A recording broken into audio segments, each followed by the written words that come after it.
of the audience. I've met people and I've seen people on the internet that if they went to one of those shows, they would cry. I mean, just... Well, what upset me the most, I think, is that I just lost my train of thought. Go ahead.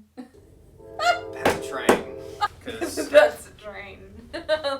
What, the box around it or the box around your face? Around your face. It's not doing yours. Because what I can see is... It's not a face. Hi, welcome to Skullworthy. I'm Matt. I'm Tiffany. And today we're talking about cancel culture.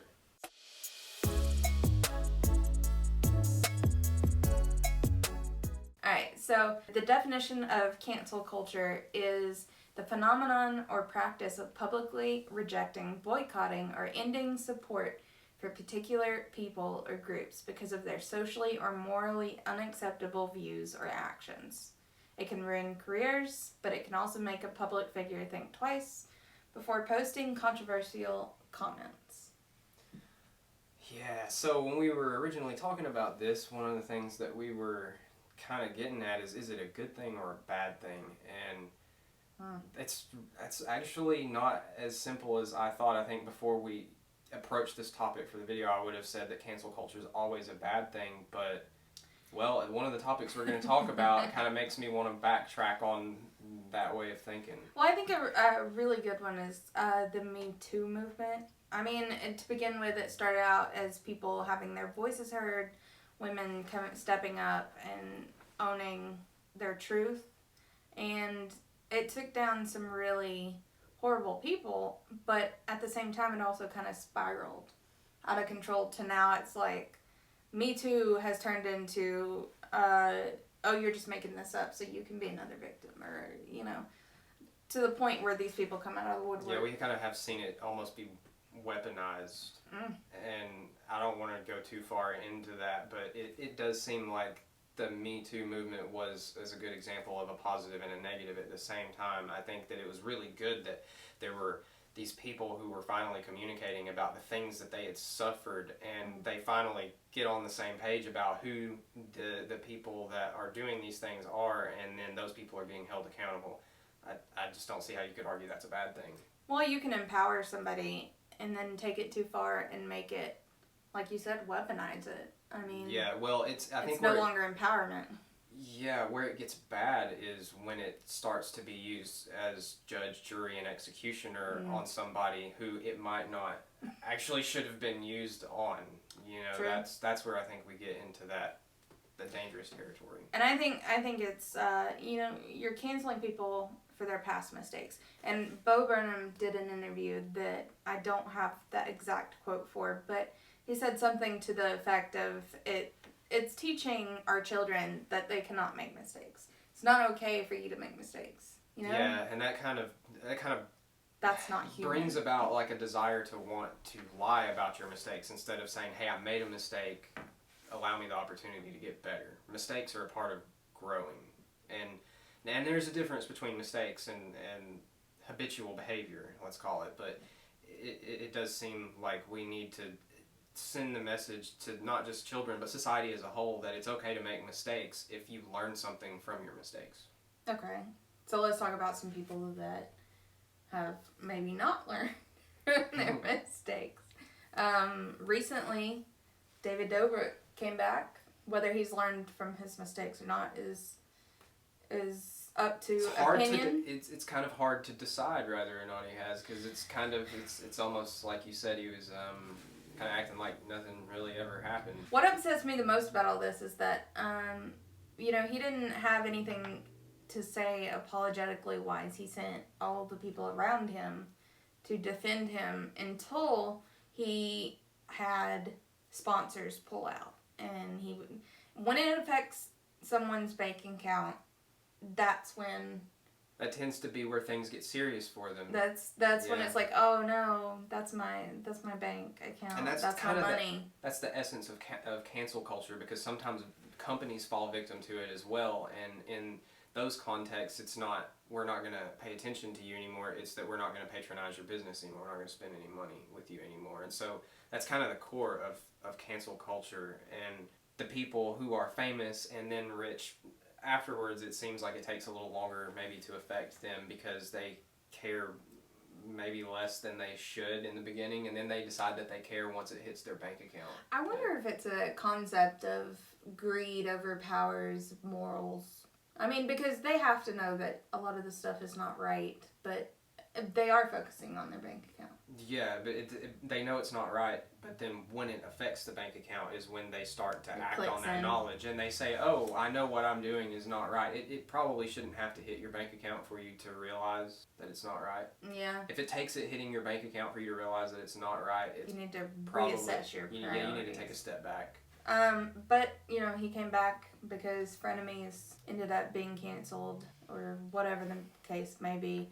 She quit, they broke up, whatever. And he's decided to come back because they actually had a hand in taking him down. Now, he was taken down because he was putting people in inappropriate situations, and they were being harmed because of that.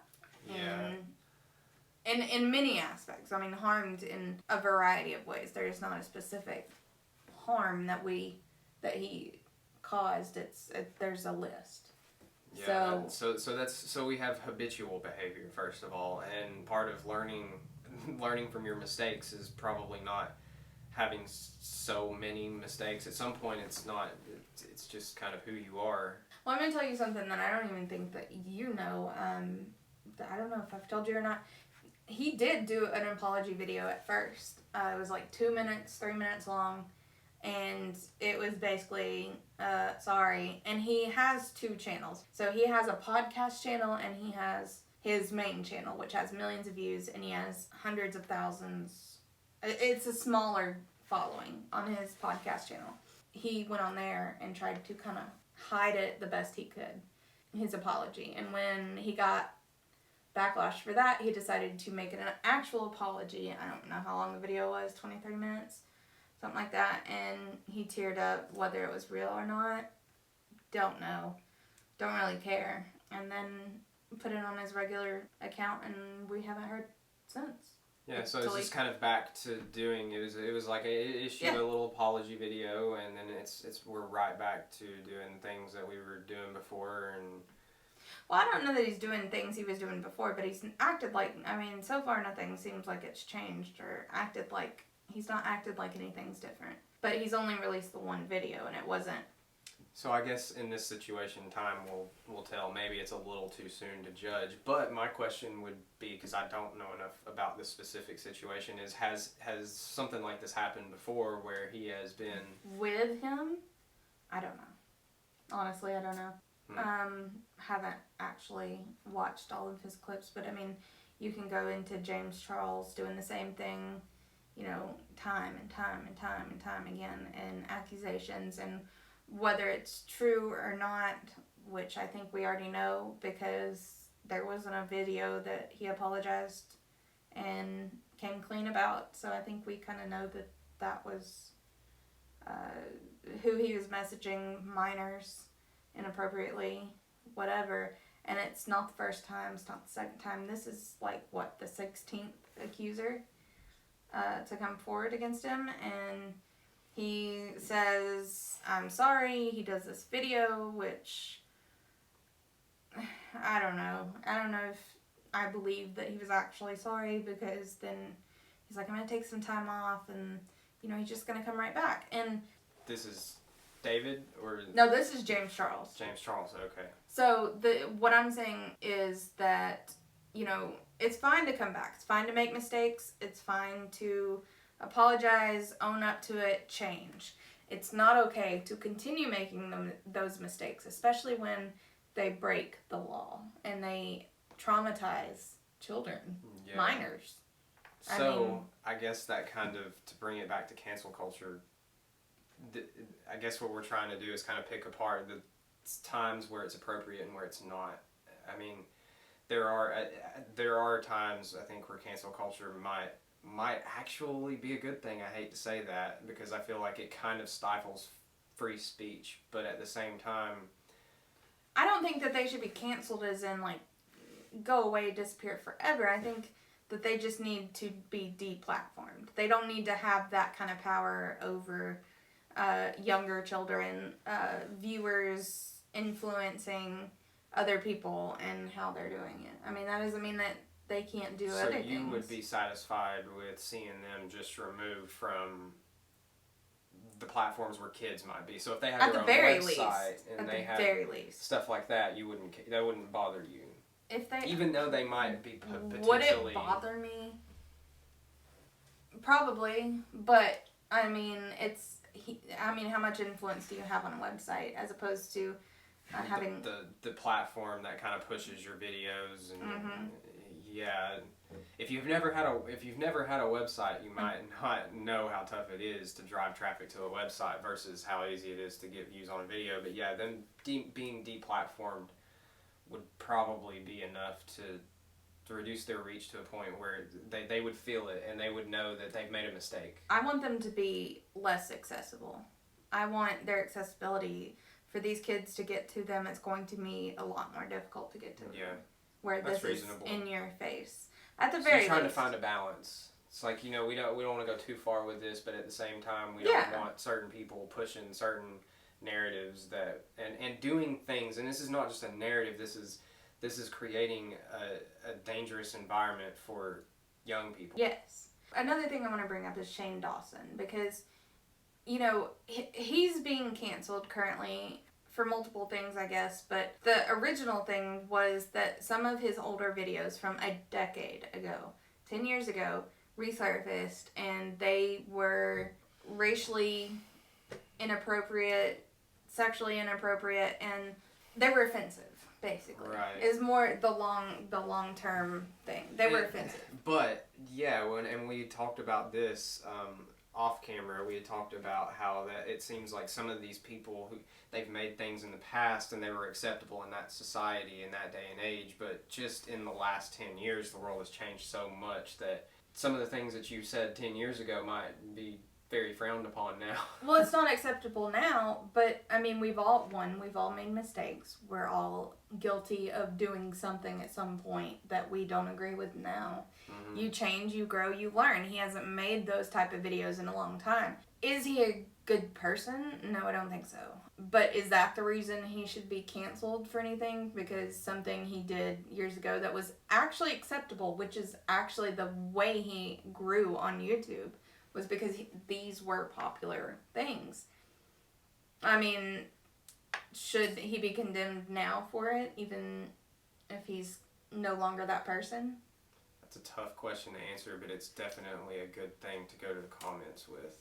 Yeah, well, let us know, because if somebody has an opinion on that. I mean, my personal opinion is that if it's something you did years ago and you get shamed for it now, it shouldn't be enough to completely cancel you, even if people are trying to remind you that what you said then was not acceptable. And maybe even people who have ran into that kind of stuff knows that it's not acceptable now. And it's good for him to reiterate that, it is not acceptable now. It is, that was the past. That is not something that I continue to do. I don't agree with it now. It was the type of offensive humor has been a thing for a good while. It has. It used to be like a whole form of comedy. And now it's like people couldn't handle it. Like insult comedy, like and even normal comedy shows I've been to, they'll sometimes poke fun at the members of the audience. I've met people and I've seen people on the internet that if they went to one of those shows, they would cry. I mean, just they wouldn't be able to handle that. Well, and Kevin Hart said in an interview at one point that he can't be the comic that he once was. And I think we've got Kevin Hart here now for a comment. No, I was just kidding. No. Not really. That would be nice. He's on the phone. I like your face. You're like, I was like, wait, what? Do we? Yeah, you got buddy Kevin right here. No, I mean, I think that says volumes about the way society has changed. Yeah, I mean, Kevin Hart, he has really tried not to be a victim to all of this. Like, he's really kind of a good example of, well, I see how times are changing and I'm trying to change with them, but he's also kind of outspoken with it. Kind of sucks that things are changing. But also, how many times have you heard his past jokes, offensive jokes, resurface and be like, oh no, Kevin Hart needs to stop? Like, that was then. That was what was acceptable. And no, it's not acceptable now. But, I mean, actions are stronger than words. So as long as he's continuing not to do that, and he says now that he does not agree with it, and he shows that he does not agree with it, great. But, I mean, comedy is kind of rooted in offensive. And being super honest, I mean, the comedy has changed over the years, and I'm not knowledgeable enough to speak too much on that, but I've heard people say that, political comedy sometimes will become what's funny in certain times. And so, like, right now, speaking the truth is almost comical, because the truth sounds sometimes stranger than fiction. Yeah. And so there have been times like that, and comedy's changed a lot, and it always changes in response to that culture. The shift in culture and the new generations coming and going. Because the younger generations are more tuned into feelings and emotions and more sensitive to the way other people feel too, not just themselves. And sensitivity is okay, but it has to be reined in. Like, you have to control at what point you're gonna pick your battles. Pick your battles. Yeah, well, I think cancel culture is where it goes too far. Is that it's okay to not like everything that you see. That's fine. But canceling other people for exercising their freedom of speech can go too far. And we shouldn't uplift people who are doing things that are illegal. Creating dangerous environments for minors is slightly different than just somebody saying something you don't agree with.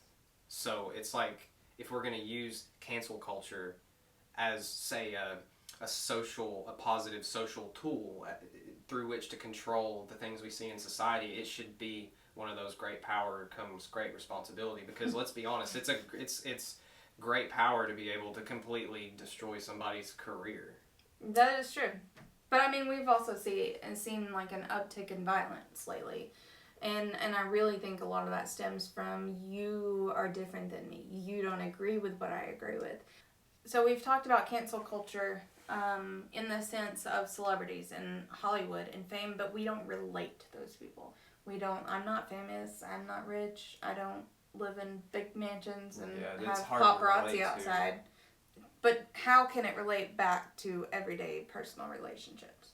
So we always think about cancel culture in those terms, and most people that are watching this video probably are thinking about it in terms of thinking some famous person that has gone away because of something they did and they've been canceled. But we don't think about the implications for that in our own lives. But that is also what's happening. Cancel culture is permeating to the individuals as well. It looks different. It's quiet with individuals. It's just a silent not associating with people anymore when we don't agree with their stance on anything. And a lot of times people are doing this over politics, but it's usually not really limited to politics. It's just opposing views. And it symbolizes an intolerance for opposing viewpoints, but there's a limit to how far we should go with that. And I love freedom of speech, but I think freedom of speech has to also be protected in our heads too. It can't just be codified on paper. We're social creatures, and when we stop associating with each other because we all don't think the same thing, we're all worse off as a society. That's my opinion on that. I think the reason that we don't relate them as much is because you don't cancel people around you. And you're canceling a relationship, but you don't think of it in the terms of canceling a relationship. You think of it in the terms of, this isn't going to work because we aren't on the same page. And I know that we've had this issue before. We don't agree on a lot of things. And we've realized that we are never going to agree. But that doesn't mean that you shouldn't respect somebody and what their relationship is and what they... Yeah, well, it's kind of funny how we don't talk about that a lot. Now the camera's on, we're going to talk about that. It is funny how we've handled that.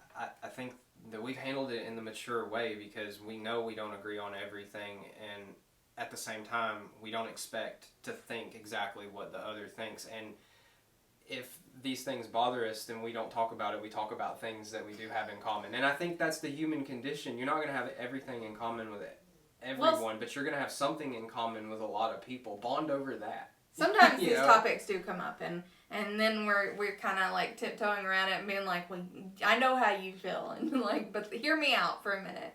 You know, I mean, and it's okay. It's okay to not be the same. It's okay to not think the same. I don't have to change the way you think because it doesn't matter. Right. I mean, that's what makes you you and vice versa. Like, you don't have to change the way that I feel about politics, religion, sexuality, whatever the case may be. I mean, all these huge topics, and I don't have to change you. I mean, and that's acceptance. It's respect. I mean, whether we're for or against. You can agree to disagree and still have meaningful and positive and productive interactions with people, and I think that's kind of the message we need to send back and keep sending that message into the world, that canceling people because they say something that you don't like is not acceptable. Maybe canceling people because they're doing things that are illegal, maybe that's a different conversation, but freedom of speech should be protected, and not just protected by the government. It should be protected by each and every one of us in our interactions, and that means that sometimes you're going to have to support somebody's right to say something you do not agree with. Right. That is the beauty of our country. That's the beauty of the First Amendment. So, and I know a lot of relationships don't work like this, but I know that whenever we talk about something we don't agree with, we are very vocal that, we're happy to tell the other one, like, we don't agree, but we're not doing it disrespectfully. We're not doing it like, you're stupid, you're wrong, you're not, it's more of a debate style. And oftentimes we both learn something. Yeah. And that's the beauty of disagreeing and having a discussion and respecting each other, because if you'll have enough respect for each other long enough to have a conversation, chances are you're both going to learn something. And nobody has to win. No. It's not a winner or loser. It's just... That was hard for me to understand at first. There doesn't had always have that. to be a winner. It doesn't... You don't have to win the conversation. You don't have to change everybody's mind. You just have to express your opinion and move on. So, before we ramble too far, let's bring this around to final thoughts. I think cancel culture as a whole is not the greatest, because these people don't need to be canceled per se. They need to be deplatformed. They need to be apologetic. They need to be observant of what they've done, respectful of what they're going to continue to do, or whatever the case may be. I mean, I don't think people should be canceled. I think they should have less influence. I think that their audience should be removed or taken down or taken away or something like that. But canceling somebody, like, go hide under a rock, go hide in a cave because I didn't like your opinion that way. Where are we going to be in a few years if we do that to everybody we don't agree with? I mean, it just causes violence. When we just talked about it, it causes violence. It causes negativity because people can't respect each other. So perhaps, I guess I would have to say that it can be a good thing as in a social control, but when it's overused, it can become a really bad thing. So I guess for me personally, I would have to toe somewhere in the middle. I'd be somewhere between, I think it's a really bad thing and I think it's a really good thing. I definitely don't think it's a good thing, but I think that used wisely, it can be a good social control to just at least make people think twice about what they're putting out into the world. I don't think that's ever a bad thing, but overusing it results in people having to not say things that maybe they should say. It's allowing people to acknowledge that, what they are doing may not be the best, or what they have done is not the best. But I don't think that should affect long term unless it affects other people in a harmful way. Right. Just because you're offended doesn't mean that that's the end of that. If you're discussing with minors, if you're influencing people that might incite hate, that's a different story. So it's definitely a cloudy, muddy subject, but this It's is opinions. also an effort to start a conversation, so we would love to know what you guys think, and be a great opportunity to leave it in the comments. Yeah, respectfully. Just respect everybody's opinion and leave your opinion down below. We would love to hear it. Let's debate. Yeah. And subscribe. Let us know what you think. Let us know what you feel, what you've encountered with this, and we'll see you next time. Thank you.